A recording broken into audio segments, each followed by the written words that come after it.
We talked yesterday, in fact we broke the story in New Zealand, of the inclusive campaigning guidelines, a 7-page document, very spare document, put together by the Race Relations Conciliator Commissioner Meng Foon.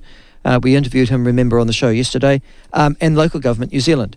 There has been, and I can tell you, overnight, a serious ripple of discontent go through elected local government members in New Zealand, as it would appear to suggest that if you are going to stand for political office, you need to get in train with some very woke philosophies, and you need not to argue important events that will probably be affecting your community unless you are in support of them.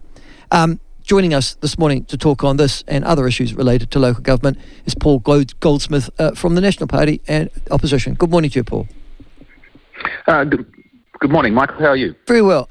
Thank you for joining us so early. First of all, just the Prime Minister turned up at Local Government Conference New Zealand. I assume the National Party will be addressing that conference too? Well, my colleague Simon Watts is the local government spokesperson. I'm not sure if he's been given a slot, to be honest. Normally we get a chance to have a go, and but in opposition can be quite bleak at times. You know, you go along to these conferences and the government ministers speak and the opposition members sit and talk to people at morning tea is how it usually works, but I'm not sure about this particular conference. Okay, well, the elections for local government are, 2-3 months away, almost. I mean, nominations have opened throughout New Zealand. They opened, I think, about 5 or 6 days ago. And some of the most important elections are going to be coming up, not just in terms of local leadership, but in terms of responding to a reform avalanche that has been launched upon that sector. Paul, you read those inclusive campaigning guidelines that were released by Local Government New Zealand on Tuesday. What's your immediate reaction? Oh, well, look, it's kind of what you'd expect from this government and the whole kind of context that we're in. Yes, there is an issue around ensuring that public discourse isn't racist, and that's fine. But then when you look at some of the things that they've included in it, I'm left thinking this is completely inappropriate. Particularly the reference to avoid some debates such as Three Waters and Maori wards, which they say have become derogatory towards Maori, and quote, this is racist and not based on fact. And I'm left scratching my head. What does that mean? I for one have been quite vocal about a couple of bills that have been pushed by this government, one in Rotorua and one still live one in Canterbury, which move away from the basic principle of equal voting rights. And we've been very critical of that. I refuse to accept that it's racist to be raising that issue. It is just simply an absolutely appropriate debate to have in a democracy, defending ideas and principles that we've long understood to be pretty important to the way that we live. And so when I see that, when I see this pamphlet, I'm pretty appalled. The other thing, I had Meng Foon on yesterday, who actually doubled down on this. He's the Race Relations Commissioner. He said that he had approached Local Government New Zealand, and they had, and it was his initiative. And in actual fact, he said yesterday that if councils do not have separate Maori wards, quote unquote, they are letting Maori down and do not value them as citizens. You would suggest at that point that there is an agenda that is clear and obvious?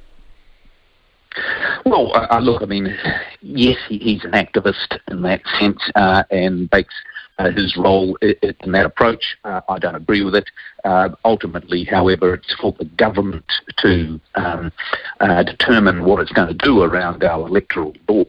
And, I'm our justice spokesperson who's, responsible for our electoral laws kind of view of the world.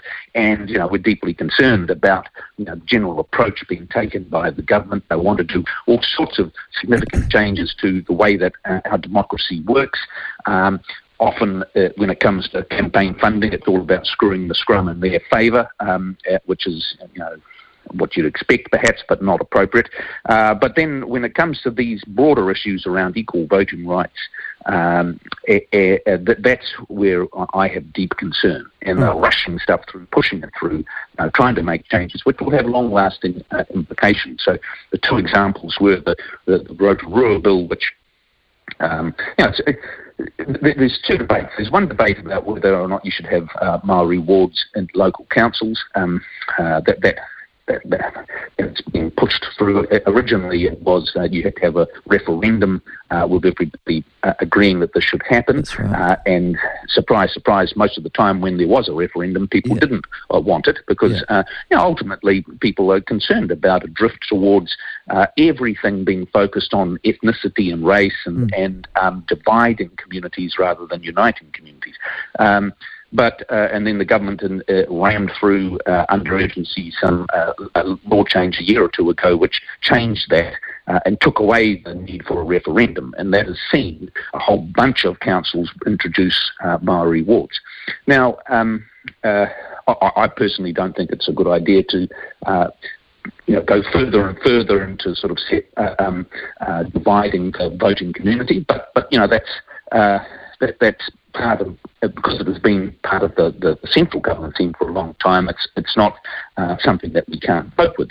But the critical element is that it's still based on the census and population numbers, so that each individual citizen has an equal voting right, and it's all worked out in a mathematical formula, so that the number of Maori wards will be appropriate given the population. Okay. In a particular, that's the thing. So let me just clarify. If the National Party are elected at the next election, which isn't very far away now, actually, sure. You will stop co-governance, the agenda that is clearly involved in, or is clearly being advanced by this government, but also by some of its agents like Meng Foon and Local Government New Zealand. It's a very broad, loose and sort of rubbery kind of concept, which is the challenge. Well, we all know what it means. We know what co-governance means. Co-governance means that Maori and non-Maori run the show together. Yeah. Well, I mean, where that sort of extends to situations like Three Waters governance arrangements, as you say, where where it's interpreted as kind of 50-50 decision making between so-called treaty partners. No, we don't accept that principle when it comes to the way that we make decisions on major issues affecting people's lives. We live in a democracy, and we believe that every New Zealand citizens' voice should have an equal weight, and so that co-governance model moves away from that. So does that mean that you will get rid of it? Well, in terms of the Three Waters, yes, we've made it very clear that we'll repeal and replace that legislation. But also, it's not only the co-governance that we're concerned about there. Of course, we're concerned about the many other issues, and this sort of basic idea that the government seems to have that the only good thing is to centralise every part of government activity and run it out of Wellington or one central hub and expect that you'll have things run more efficiently, which is a fiction. And okay, but if you're also the Justice spokesman, I mean, you've also seen another issue, which is the health protection, the Maori Health Association set up. Are you in support of that or not? No, we've been very clear that we don't support a separate agency for the Maori Health Authority. We're concerned about the approach that's been brought in. And again, it's one concern we have amongst many in terms of the health reforms. Again, it's sort of based on the principle that you centralise everything and you're going to have a better outcome. And then we look at what's happened with the polytechs, and which is a complete fiasco. And instead of reducing costs, it's massively increased costs. It's added another central layer of administration and made the whole area less responsive to local needs, and that is our real fear in health. And then on top of that, you have this tendency towards separation and division of the country along ethnic lines, which we're concerned about. It doesn't mean to say that I mean, everybody acknowledges there are huge challenges around Maori health, also Pacific health, and we should have a specific focus on that. But what is being proposed in terms of the structure of the organisation, separating it out, we think goes far too far, and we're opposed to it. All right, and finally though, Paul, I guess the other issue is Three Waters you're opposed to. You're in actual fact, the National Party sent me one actually, something to say, for God's sake, put your submission in opposing it. The issue here is, if you do become government, are you going to get rid of the 4 water entities that will have been set up by then and return those water assets to the councils from whom it has been taken? Well, what we said is we'll repeal the legislation and replace it. The difficulty, of course, and I'd love to give you a very perfectly neat, straight answer. Yes or no would be good. Yeah, that's right. well, the difficulty is we don't know how far the omelette has been scrambled by the time we've come in, and so we have to. It won't have been scrambled much, when I think about it. Well, in which case, then our clear commitment is to repeal and replace the Three Waters legislation, and whether that's just scrapping the whole thing.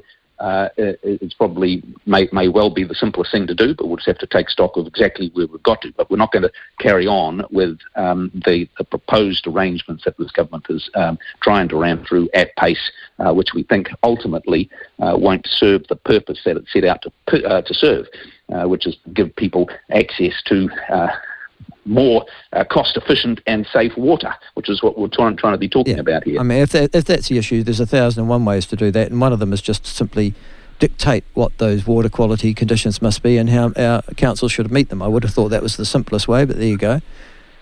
Well, indeed, and if there's different elements to it, but if it's about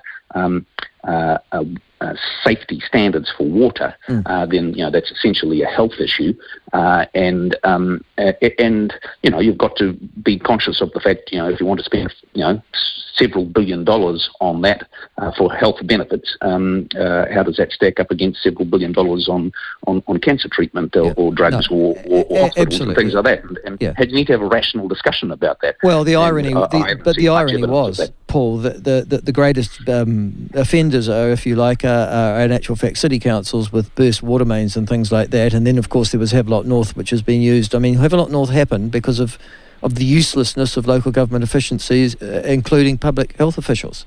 It happened. It didn't happen as a systemic issue. It happened because people didn't do their job properly. Yes, well, it's not good for the blood pressure thinking about these things. But if we were to go back to the original point, we've got local government elections coming up. I'd strongly urge all Kiwis to vote and get engaged, and because it's an area which is very important to how the country runs and operates. I live in Auckland, and a lot of Aucklanders are very frustrated about a lot of things here, Auckland Transport and so forth. But precisely, their only answer to any question is to reduce speed limits. That seems to be their only response. And I'm, one who believes in progress, and I want to get around. I want to do things. And so, if you're worried about all that, you've got to go and vote. Can I ask a question of you then, because you do live in Auckland and you've raised it? Which mayor of those 5 do you think would be the best choice? Well, have you made up your mind yet? I haven't. I haven't made up my mind. We've got a whole bunch of centre-right candidates, and I'm pretty frustrated by that, and I'm hoping that there'll be a winnowing of the field before nominations close, because there is a golden opportunity for the centre-right to do well and get the city back on track. But at the moment, it's a cluttered field, so I haven't made up my mind yet. All right. Okay. Thank you, Paul, and thank you for joining us this morning. Have a good day. Appreciate your time. So that's Paul Goldsmith, the Justice spokesman for the National Party.